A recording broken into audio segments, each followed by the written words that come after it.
Hello everyone, কেমন আছো সবাই? আমি আশা করছি তোমরা যারা যেখানেই আছো অনেক অনেক ভালো আছো এবং সুস্থ আছো। তোমাদের দোয়া এবং ভালোবাসায় আল্লাহর রহমতে আলহামদুলিল্লাহ বন্ধুরা, আমি অনেক ভালো আছি। তাই তো চলে আসলাম নতুন একটা আমার ব্লগ ভিডিও নিয়ে। আমি সারাদিন কি করছি না করছি, খাওয়া দাওয়া সব মিলিয়ে হচ্ছে আমার আজকের ভিডিও। তো বন্ধুরা, সকাল সকাল আমি ব্রেকফাস্ট করতে বসে পড়েছি। আর এখন কিন্তু সকাল না, অনেক বেলা হয়ে গেছে। আর এখন বাজে 11টা, সাড়ে 11টা বাজে। আর আমি গিয়েছিলাম টিউশনে। আর সকাল সকাল আমার মা বেগুন গ্যাসের মধ্যে পোড়া দিয়ে শুকনো লঙ্কা দিয়ে মাখা করেছে, পরোটা, কলা আর হচ্ছে চা। আর এটা হচ্ছে মিক্স ভেজ হচ্ছে আচার। এই আচারটা খেতে ভীষণ ভালো লাগে। আর আজকে কি গরম পড়েছে কি আর বলবো। তো বন্ধুরা, আজকে আমার ছিল টিউশন। ঘেমে পুরো একাকার অবস্থা। আর টিউশন থেকে আসলাম, এখন বাজে 11:30। আর আজকে টিউশন ছিল 7:30টার সময়, মানে 3.5 ঘন্টা 4 ঘন্টা আমি টিউশন করে আসলাম। আর এখন অনেক বেশি গরম, মানে এত পরিমাণে গরম না কি আর বলবো। তো এবার সারা রাত আজকে কারেন্ট ছিল না, সারাদিন কারেন্ট নেই। এখন কারেন্ট আসলো, চলো এবার কাজকামগুলো করা যাক। তোমরা সবাই দেখতেই পাচ্ছ কি পরিমাণে দেখো গরম আর কত মেঘ, মানে এত পরিমাণে গরম না, থাকা যাচ্ছিল না। তো এবার চলো কাজকামগুলো করা যাক। আমার মা আবার কলপাড়ের মধ্যে চলে এসেছে। আমার বোনও এখানে খেজুর খাচ্ছিল। বন্ধুরা দেখি, কি খাচ্ছ তুমি? খেজুর। খেজুর, ঠিক আছে খাও। আর এদিকে খেলা করছে, এবার বাসন মাজা যাক। আজকে আমার টিউশন ছিল, মানে সামার ভ্যাকেশন দিয়েছে কিন্তু টিউশন তো খোলা আছে। আর টিউশন বন্ধ দিয়েছিল 5 দিন। এই 5 দিন তো আমি মানে 15 তারিখ থেকে 20 তারিখ পর্যন্ত আমার একটু অ্যাশ ট্যাশ করলাম আর কি। ঘোরাঘুরি, খাওয়া দাওয়া, পার্কে গেলাম, হোটেলে গেলাম, রেস্টুরেন্টে গেলাম। তো এবার আর ওই সব নেই। 1 তারিখ থেকে স্কুলও খুলে যাবে, টিউশনও কিন্তু আরম্ভ হয়ে গিয়েছে। আর এখন একটু পড়ার চাপটা বেশি হবে হাফ ইয়ারলি এক্সামের কারণে।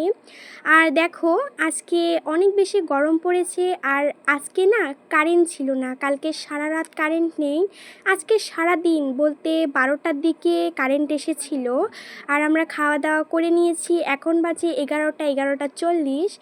আর শুধু ভাত রান্না বাদে তরকারি, তারপরে সমস্ত ঘর পরিপাটি করে গুছানো হয়েছে। শুধু কারেন্ট না থাকায় আমার মা কাপড় চোপড়গুলো এবং থাল বাসনগুলো মাজতে পারিনি। আর আমি যেহেতু অনেক লেট করে এসেছি, অন্যদিন হলে কিন্তু থাল বাসন, কাপড় কাচা, আমার মা স্নান পর্যন্ত হয়ে গিয়েছিল।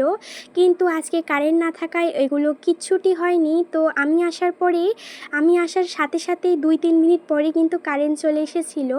আর এসে দেখি আমার মা সমস্ত কাজ কমপ্লিট করেছে। আর অনেক বেশি গরম, তো অনেক খাটুনি হয়েছে, আমিও বুঝতে পারছিলাম। আর এত গরমের মধ্যে আমিও তো স্নান করে নিব, ভাবলাম যে মা মেয়ে মিলে সুন্দর করে কাজবাজগুলো করে ভালো করে স্নান করে নিব, তাহলে কাজবাজগুলো তাড়াতাড়ি হয়ে যাবে। কাজবাজ বলতে কিচ্ছু নেই, আমার মা সমস্ত কাজবাজ করে নিয়েছিল। আর হচ্ছে কাজের মধ্যে ছিল কাপড় কাচা। আর আমি কিন্তু কখনোই কাপড় কাচি না, আমি কাপড় কাচতে পারি না। আর ওটা না একটু মানে অসুবিধা হয়, আমি বেশি ক্লান্ত হয়ে যাই। তার জন্য আমার মাও আমাকে দেয় না কাপড় কাচতে।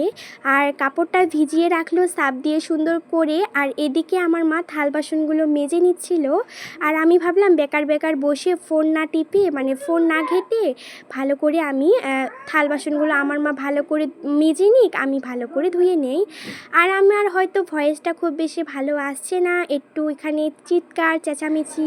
আমার মায়ের ফুপুর বাড়ি এসেছিলাম, আর আমি এখানে এসে ভয়েস দিচ্ছি। আর এখন তো আমার সামার ভ্যাকেশন প্রায় শেষের পথে, 1 তারিখ থেকে খুলে যাবে। আর টিউশন খুলেছে মানে আমি কোথাও যেতে পারবো না। রবিবারে আমার টিউশন থাকে না। আর আজকে তো শনিবার, তো শনিবারে কিন্তু টিউশন হয়েছে, তাই আমরা এখানে আসলাম। আর এখন বাজে 7:30 সন্ধ্যা। আর কি আর করব বলো, তাই আমরা আসলাম। আর কিন্তু যেতে পারবো না, আজকেই হয়তো লাস্ট। আবার কবে আসবো না আসবো কোন কোনো ঠিক নেই। জলগুলো ভরিয়ে নিব এবং থাল বাসনগুলো আমার মা মেজে মেজে দিচ্ছিল, আমি ভালো করে ধুয়ে ধুয়ে নিব। আর এই আমার বোনের বোতলটা কিন্তু অনেক অপরিষ্কার হয়ে আছে, সারাদিন জল খেয়ে থাকে। হ্যাঁ, আমার বোনুর একটা অভ্যেস ভালো, সব সময় জল খেয়ে থাকে। এই বোতলটার মধ্যে যখনই জল ভরায় দিনে 3-4 বোতল কিন্তু আমার বোনু জল খেয়ে নেয়। আর ওর বয়স এবং শরীরের হিসেবে অনেক বেশি জল খায় তার জন্য। আর জল খাওয়া শরীরের পক্ষে অনেক বেশি ভালো, এটা সবাই জানো। আর কথা বলতে বলতে দেখো আমি এবার সমস্ত বোতলগুলো ভরিয়ে নিব।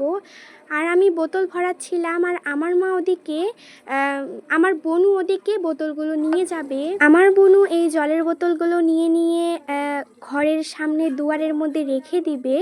আর আমার মা বা আমি যেই পাবো ওগুলো কিন্তু ফ্রিজের মধ্যে ভরিয়ে নিব। আর এবার দেখো আমি থাল বাসনগুলো সুন্দর করে ধুয়ে নিই। আর আপনারা সবাই অবশ্যই পুরো ভিডিও দেখতে থাকুন।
তো বন্ধুরা, আমাদের থাল বাসন মাজা জামা কাপড় গুলো তো ভালো করে ভিজিয়ে দিয়েছে আর জল টল ভরানো সমস্ত কিছু কমপ্লিট হয়ে গেছে।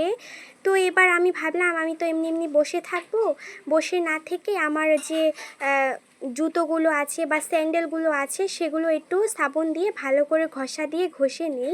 আর এগুলো যেহেতু পিঙ্ক কালারের তো তার জন্যই একটু বেশি নোংরা হয়ে থাকে, যদি একটু ঘষাঘষি করা হয় তাহলে কিন্তু এই স্যান্ডেলগুলো কিন্তু একটু নতুনের মতো চকচকে ঝকঝকে হয়। আর অনেক বেশি নোংরা হয়ে আছে, আমি না অনেক আলসিয়ে হয়ে গেছি এখন, মানে স্কুলের জন্য তো একেবারে বাড়ির মধ্যে থাকার সময় পাই না। সামার ভ্যাকেশন দিয়েছে বলেই একটু বাড়ির মধ্যে থাকতে পারছি, না হলে কিন্তু আমি রবিবার করে অনেক বেশি ব্যস্ত থাকি। তো কথা বলতে বলতে দেখো আমি জুতোগুলো ভালো করে পরিষ্কার করে নিব।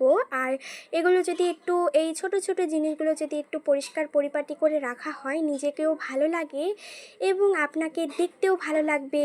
আর আমি না এদিকে করছিলাম আর আমার মা ওদিকে জামা কাপড়গুলো ভালো করে কেচে দিচ্ছিল, মানে ভালো করে আঁচড়াচ্ছিল, ভালো করে কেচে দিচ্ছিল। আর আমার মা আমাকে এগুলো করা দেখে বলল যে তোরগুলো তো করছিস, আমার স্যান্ডেলগুলো ভালো করে ঘষে ঘষে দে না একটু। তো আমি বললাম ঠিক আছে, সময় তো বেশি লাগবে না, তাড়াতাড়ি হয়ে যাবে, তুমি কাপড়গুলো কেচে নাও, আমি এই জুতো তোমার আর আমার স্যান্ডেলগুলো ভালো করে ঘষা দিয়ে ঘষে দেই।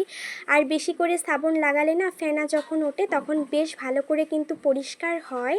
তো আপনারাও এরকম করতে পারেন, জুতো চপ্পলগুলো যদি একটু ভালো করে পরিষ্কার করা হয় না খুব বেশি কিন্তু সুন্দর। আর বন্ধুরা, আমার হয়তো স্কুল খুলে গেলে আমি হয়তো ভিডিও দিতে পারবো না, এটা আমি আগেই বলে দিচ্ছি, কিন্তু মানে ভিডিও যদিও দিতে পারি, আমি কারোর ভিডিও দেখতে পারবো না, এটা আমি ক্ষমা চাচ্ছি সবার কাছ থেকে। মানে সবার না, আমি ২-১ জনের ভিডিও দেখি, যেরকম দয়াবতী দিয়া বাংলা দিদি, আরেকটা দিদি আছে, ওই দুজনের ভিডিওই আমি শুধু দেখি। আর মাঝে মাঝে যদি সময় পাই, ইচ্ছার মানে অনিচ্ছা কারো ভিডিও দেখি না, যে জোর জবরদস্তি না, ভিডিও দেখতেই হবে, কমেন্ট করতেই হবে, এরকম কোনো ব্যাপার না। আমার যখন ইচ্ছা করে এই রান্নার ভিডিও দেখি। আবার মানে যারা যারা আমার ভিডিও দেখে আর কি, তাদের ভিডিওগুলো দেখি, মাঝে মাঝে পারলে কমেন্ট করি। কিন্তু দয়াবতী দিয়া বাংলার দিদির ভিডিও, আর একটা দিদি আছে, আমার নামটা এখন মনে পড়ছে না, ক্ষমা করে দিও, ওই দুজনের ভিডিও কিন্তু নোটিফিকেশন পাওয়ার সাথে সাথেই দেখে নেই। আর দেখো আমার হাতে সাবন টাবন লেগেই আছে, আমার মায়ের প্রায় জামা কাপড় কাচা কমপ্লিটই হয়ে গিয়েছে। আর এদিকে দেখো থাল বাসন বোতল সমস্ত কিছু রোদ্রের মধ্যে দিয়েছে শুকানোর জন্য। এবার আমরা দুপুরবেলা খেতে বসে পড়েছি। আজকে গরম ভাত খাবো না, ডাল বানিয়েছে, ভাজি করেছে, তো আমরা না একটা কাজ করলাম, ভেন্ডি ভাজি, ডিম ভাজি, এগুলো দিয়ে পান্তা ভাত খেলাম। আর আমি 5টা-6টার দিকে আমি ফুচকা বানিয়েছিলাম, তার সঙ্গে টক জল, আলু মাখা করেছি। আর ফুচকা খেতে কারা ভালোবাসো অবশ্যই আমাকে কমেন্ট করে জানাবেন, আমার কিন্তু বেশ ভালো লাগে খেতে। হ্যাঁ, সবসময় যদিও খাওয়া না হয়, আর আমি না আমাদের এখানে বাইরের ফুচকাটা খাওয়া একেবারেই পছন্দ করি না। রাতের বেলা নিরামিষ খাবার হয়েছিল। তোমরা সবাই ভালো থাকবে, সুস্থ থাকবে, আল্লাহ হাফেজ।